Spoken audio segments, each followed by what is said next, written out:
A potentiometer wire of length L and a resistance R are connected in series with a battery of EMF E0 and a resistance R1. We'll see the circuit diagram for this particular data.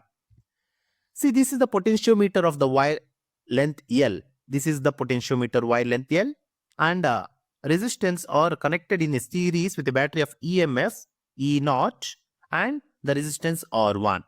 An unknown EMF E is balanced at a length of L. At this distance L, one more unknown EMF E is balanced at the potentiometer Y.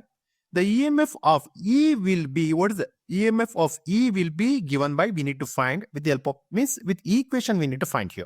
Okay. This equation we can find with the help of the potential, this equation we can find with the help of the potential gradient. To find the potential gradient, we need to find here the current value and the potential difference value.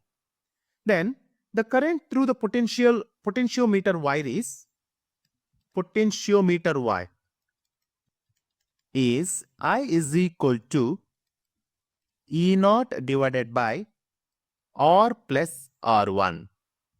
And the potential difference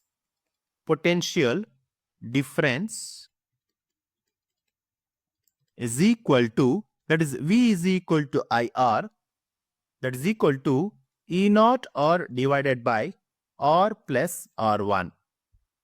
Then the potential gradient, that is K, which is equal to V divided by L. That means E0 R divided by R plus R1 times L. Thus, we can find the unknown EMF E with the help of the equation, that is E is equal to K times I, that is nothing but EOR divided by R plus R1 into L. The numerator again it is I is there.